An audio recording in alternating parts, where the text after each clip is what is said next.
It was a regular Tuesday at the clinic, the kind where the coffee machine becomes your best friend and the clock seems to be stuck. I'm a psychologist here, dealing with folks who carry more baggage than a loaded freight train. It's tough, but rewarding. That's when Jake walked in, lugging his dad along who looked like he'd seen better days. "Hey, I need some help here. It's like a maze, and my dad needs to see the doc, pronto," Jake said, his voice laced with worry but trying to keep it cool. "Sure thing," I replied, putting down my third cup of coffee. "Follow me." As we walked, Jake kept thanking me like I was doing him a huge favor. "Really appreciate this. Dad's been off his game, and I'm just trying to keep the ship from sinking, you know?" I nodded. "You're doing good. It's not easy, but hey, you're not alone." He gave me a look, a mix of surprise and relief. It was clear he wasn't used to getting support. We got to the doc's office, and I assured him they were in good hands. "Thanks, Call me Alex." "Thanks, Alex. I owe you one. Let me buy you coffee sometime?" Jake offered, scratching the back of his neck, looking a bit awkward. I laughed. "Sure, but I warn you, I'm a tough critic when it comes to coffee." "Challenge accepted," he grinned, and just like that, we hit it off. We started hanging out, first coffee, then movies, and the occasional dinner. It was easy with him, like I didn't have to try hard to be someone I'm not. Jake was all about keeping things real, no airs about him. He worked in his family's laundry business, nothing glamorous, but he was proud of what they built. One thing led to another, and our casual meets turned into something more. Jake was a breath of fresh air, his straightforwardness, the way he'd call it as he saw it, no sugarcoating. It was refreshing, especially in my line of work where everything's about reading between the lines. "Alex, I've been thinking," Jake said one evening as we were closing down another burger joint. "We're good together. Like, really good." I smirked, sipping on the last of my milkshake. "Took you long enough to notice." He laughed, that easy, carefree sound. "So, what do you say? You want to make this a regular thing?" "Jake, I thought you'd never ask." "Yes, let's see where this train wreck goes," I teased, bumping his shoulder with mine. A year into dating Jake, things got pretty serious, pretty fast. We were like two peas in a pod, dreaming big and laughing through it all. One chilly evening, wrapped up in layers, we were at our favorite spot in the city, a little bench overlooking the river. That's when Jake, in his no-nonsense way, popped the question. "So, Alex, I've been thinking," he started, his breath forming little clouds in the cold air. "How about we make this official? You, me, a couple of kids running around?" I couldn't help but laugh. "Kids, huh? You sure you can handle that?" "With you? I'd handle a zoo," he shot back with a grin. I took a moment, looking out at the water, the future suddenly feeling so real and close. "Yes, Jake. Let's dive into that zoo together." The decision to marry Jake was the easy part. Living it out, now that was going to be a challenge. We decided on a small, cozy wedding and started talking about our future, dreaming of a big family. Jake was on board, his dreams as big as mine. We settled in a rented apartment, squirreling away whatever we could for a down payment on a house. But, not everything was smooth sailing. The real storm brewed with Jake's parents, especially his mom, Mrs. Peterson. The Petersons ran a laundry and dry cleaning business, a stone's throw from their place. It was their pride and joy, a family affair through and through. After the wedding, Mrs. Peterson, with her usual flair for the dramatic, made an offer. "Why don't you two move in with us? Save some money, help out with the business," she suggested one evening, her tone suggesting it was more of an order than a suggestion. Jake and I exchanged looks. We'd already discussed this and knew where we stood. "Thanks, Mrs. P, but we're good in our place. Plus, my job is on the other side of town." I tried to let her down easy. Mrs. Peterson wasn't having it. "Nonsense.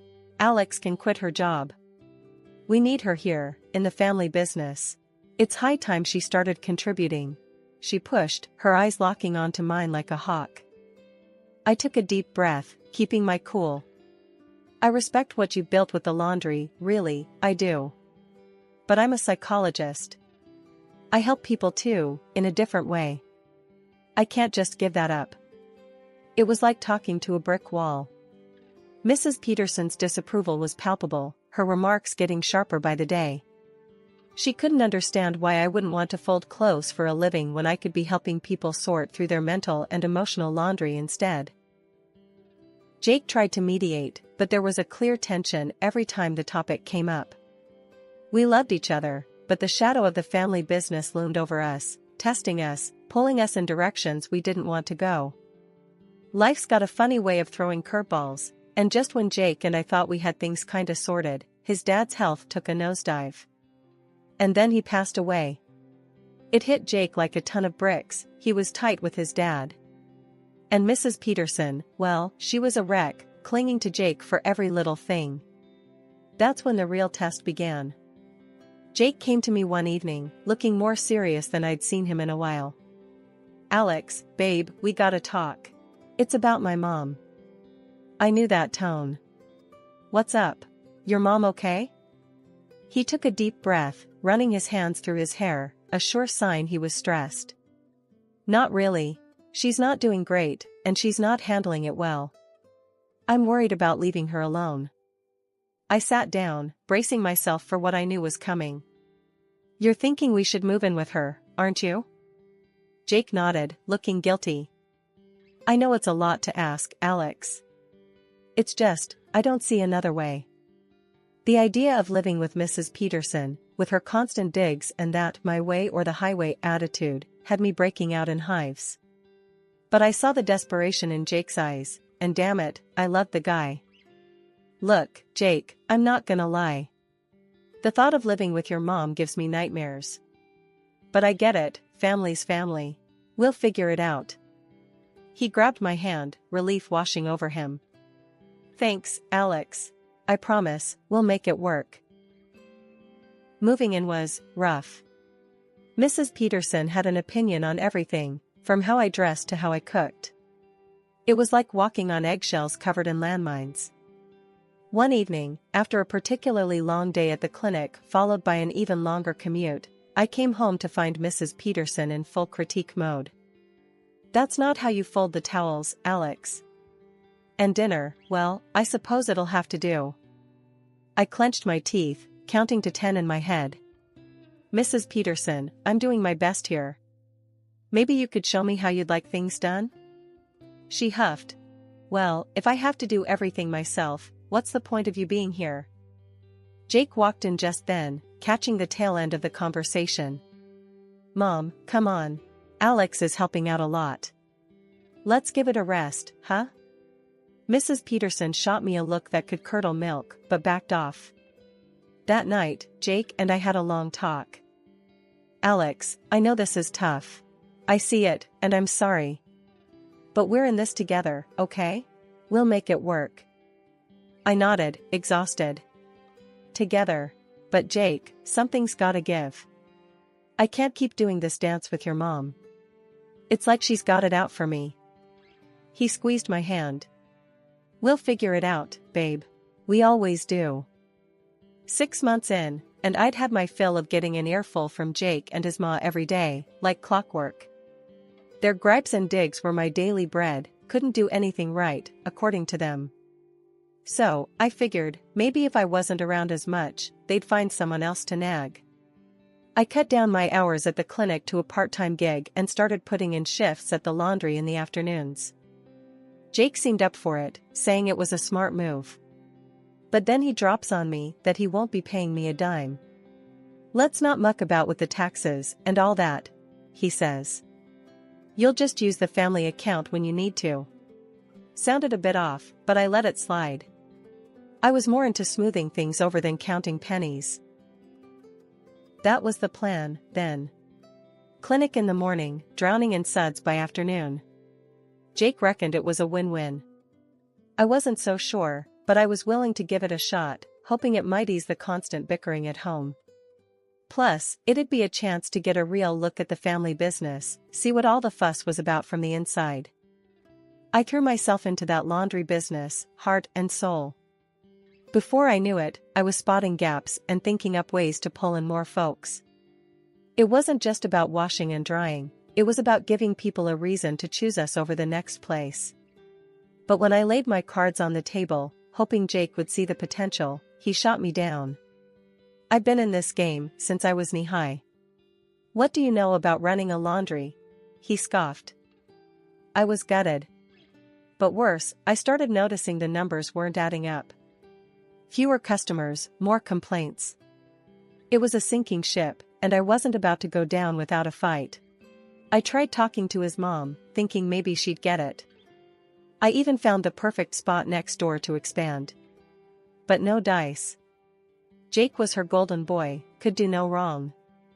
It was like talking to a brick wall. But I wasn't done yet. I gathered up all the evidence I could, graphs showing our dipping income, screenshots of scathing reviews online. You name it, I had it. Customers were fed up with the sky-high prices, the missing socks, and shirts, the lot. Armed to the teeth, I confronted Jake. Look at this, I said, shoving the papers in his face. We're bleeding money. And people are talking, none of it good. If we don't shake things up, we're headed straight for the gutter. He barely glanced at the papers before tossing them aside. You're clueless, he snapped. This is my turf. You think a few bad reviews and a dip in cash flow mean we're tanking? You don't know the first thing about running a laundry. His words hit like a slap. I'd laid it all out, clear as day, but he was too stubborn to see. It wasn't just about the laundry anymore, it was about respect, about listening to each other. And right then, I realized maybe we weren't on the same page after all, maybe we weren't even in the same book. I watched, helpless, as our numbers continued to slide. Every attempt at conversation was met with, Alex, just focus on the work. Leave the thinking to me. The final straw came during one of our discussions, where Mrs. Peterson accused me of trying to torpedo the business with my wild ideas. I'm just trying to help, I protested, but it fell on deaf ears. Jake stood by, a silent witness to his mother's tirade. It was clear where his loyalties lay, and apparently, they weren't with me or the sinking ship that was our laundry business. After months of juggling clinic hours and the laundry, with my spirit bent but not broken under the weight of constant sniping from Jake and his mom, I hit my limit. It wasn't one big thing that did it, but 1,000 little cuts, each one stinging more than the last. Every day felt like navigating a minefield, but I kept my head down, thinking maybe, just maybe, things would get better. That was until my birthday rolled around, a day that should have been about a little joy, a little break from the endless grind. I left a note for Jake in the morning, thinking he'd at least remember the date. Out for the morning. Back soon. Simple, right? I treated myself to a new dress, something I hadn't done in ages, then hit the salon. Hair, nails, makeup, the works. It was my day, after all. Or so I thought. The moment I stepped back into the house, I could feel the storm brewing. Jake and his mom, Mrs. Peterson, were there, faces like thunderclouds, waiting for me. Where the hell have you been? Jake barked the second I walked in. The laundry's been a mess without you, and there's no breakfast. I blinked, taken aback. But, it's my birthday, I thought. His mother cut in, her voice sharp as a knife. Your birthday? You think that's some excuse to slack off? We needed you here. You're just lazy and clueless, not even fit to be a housekeeper. I felt my heart sink. Not even a happy birthday? Nothing? I turned to Jake, searching his face for some support, some sign he'd stand up for me. Jake, you too? You think I'm just lazy? He wouldn't meet my eye. Mom's right, Alex. We can't have you running off whenever you feel like it. There's work to be done. That was the straw that broke the camel's back. All the patience, all the effort I'd put into making this work, it just crumbled. You know what? I can't do this anymore. I want a divorce, I said, the words tasting bitter in my mouth. Mrs. Peterson actually clapped her hands, a gleeful, cruel sound. Finally, we're getting rid of her. Then, as if she hadn't already twisted the knife enough, she added, "You'll be paying for your stay here for the past 3 years, of course." I laughed. It was that or cry. Actually, I think it's you who owes me. For all the unpaid work, the holidays, the sick days. Let's see how that adds up, shall we? Her face dropped. The room went silent, the air thick with tension. Jake looked between us, clearly at a loss. The conversation spiraled from there. Accusations flew, past grievances aired. It was ugly, raw, and painful, a litany of all the ways we'd failed each other, laid bare. I bent over backwards for this family, for this business, and this is the thanks I get? I said, my voice rising with each word. And what about me? What about what I've given up? Jake shot back, anger and something like regret flashing in his eyes. We're talking past each other, Jake. I don't even recognize us anymore. I replied, the fight draining out of me. The talk of divorce, of debts and dues, it all just underscored how far apart we'd grown. The love that had once bound us together had been stretched thin, frayed by neglect and misunderstanding. Walking away from Jake and his mom, I had a head full of steam and a heart full of hurt. But beneath all that, there was this tiny, stubborn spark of something like hope. Or maybe it was just spite. Either way, it was enough to get me moving. First thing, I found myself a little apartment. Nothing fancy, but it was mine, all mine. The silence was deafening at first, a stark contrast to the constant bickering and criticism I'd gotten used to. But I filled it up with plans and dreams, louder and more vibrant than any argument. I remember sitting there on a second-hand couch, surrounded by unpacked boxes, when my best friend Liz dropped by. She found me surrounded by papers, my laptop open to a dozen tabs, all research. "What's all this?" Liz asked, raising an eyebrow as she picked up a stack of printouts about business loans and laundry equipment. "I'm starting my own laundry business," I declared, more to convince myself than her. Liz whistled, low and impressed. "That's a bold move, Alex. Going head-to-head with Jake and his mom?" I nodded, feeling the resolve solidify within me. "Yeah, they think they've seen the last of me, but I'm not done. Not by a long shot. I found a spot for rent right next to their laundry. It's perfect." "Isn't that a bit direct?" Liz asked, a hint of concern in her voice. "Direct is exactly what I'm going for. I've got ideas, Liz. Good ones. And I know I can make this work," I said, the words tumbling out with a passion I hadn't felt in months. Liz smiled, her support unwavering. "Well, then, you're gonna need a business plan. And probably a drink. I'll grab the wine, you start brainstorming." So we did. We outlined everything from business hours to services offered, differentiating my future laundry from the one run by Jake and his mom. I wanted to create a space that was more than just a place to wash clothes, a community hub, with top-notch service and a personal touch. "Offer something they don't," Liz suggested, sipping her wine. "Like a loyalty program or better yet, a guarantee for lost items." "That's genius," I said, the idea sparking excitement. "And I can set up a play area for kids, maybe even a small cafe corner. Make it a place where people actually want to spend time." We worked into the night, fueled by wine and the thrill of creation. By the time Liz left, I had a solid plan and a fire in my belly. It was more than just a business venture, it was my shot at proving them wrong, at proving to myself that I was more than what they saw. After the dust settled from the divorce, I dove headfirst into my plan. The empty spot next to Jake's laundry? Snagged it. It was a mess, sure, but it had potential. I poured everything into fixing it up, buying the best washers and dryers I could afford, and stocking up on top-notch cleaning supplies. The place started shaping up, and I opened the doors with a mix of dread and hope. At first, it was like shouting into the void. Folks just kept on walking past to Jake's, sticking to what they knew. But I wasn't about to fold that easy. I made my place welcoming, a coffee machine for the adults, a small play area for the kids, even a couple of slot machines for a bit of fun.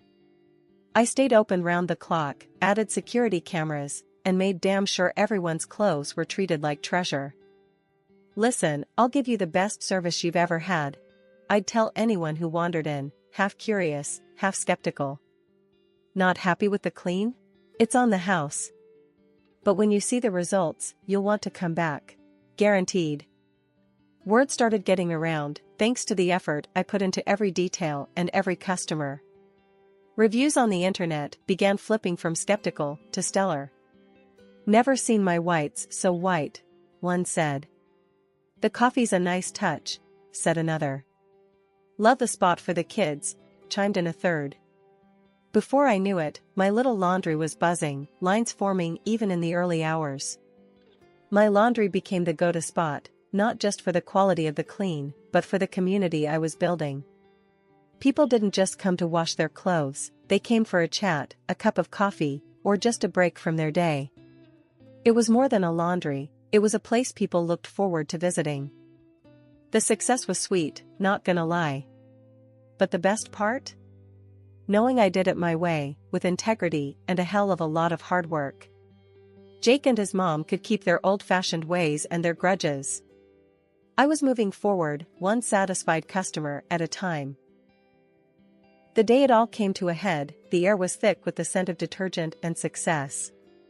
That's when Jake and his mother, like two storm clouds ready to burst, charged into my sunny day. Jake was the first to launch into the tirade. You've got some nerve, Alex. Siphoning off our customers with your undercut prices and fancy extras. What's the game, huh? I didn't flinch. Experience had taught me calmness was a weapon. Game? There's no game, Jake. Just good business. I'm offering what people want and need. Can you say the same? His mother, ever the fire starter, piped up with venom. You're a thief and a liar. Making us look bad, stealing our hard-earned customers. You've turned this into a personal vendetta. I sighed, leaning against the freshly wiped counter. Mrs. Peterson, let's get one thing straight, I haven't stolen anything. People come here because they're tired of your hard-earned neglect. It's as simple as that. Jake's face reddened, a mix of anger and something else, perhaps a dawning realization. We came here to tell you to back off, to stop messing with our livelihood. It was almost laughable. Back off? You two practically threw me out, remember? I made this place from scratch, without stepping on anyone's toes. You decided to take it as a declaration of war. I glanced pointedly at the security cameras. I won't tolerate threats or scenes here, Jake. Everything's recorded, remember that. His mother, undeterred by reason or technology, spat back. You've ruined us, girl. Where do you get off, destroying our family business like this? That's when I brought out my phone, showing them the barrage of negative reviews their service had accumulated. Destroying? No. People made their choice based on the service they received, or didn't, in your case. Dirty rooms, rude service, and prices through the roof for what? Shoddy work? I could see Jake struggling, torn between familial loyalty and the hard truth in my words. We were doing just fine before you started this crusade. Crusade? I echoed, incredulous. Jake, all I did was fill a gap you left wide open. I offered suggestions, remember? You both decided I was the enemy for trying to help. The room fell silent, the weight of the moment settling heavily. Mrs. Peterson, in a last, desperate bid, shifted tactics. Fine, then if you're so successful, hire us. Our laundry is dying, we're swamped in debt. I let out a dry laugh. Hire you? After everything? I think it's time for you both to leave. My customers don't need this kind of drama. They knew they had lost this battle, their shoulders slumping as they turned to leave. Jake paused at the door, a complex look crossing his face, a mixture of regret and resignation.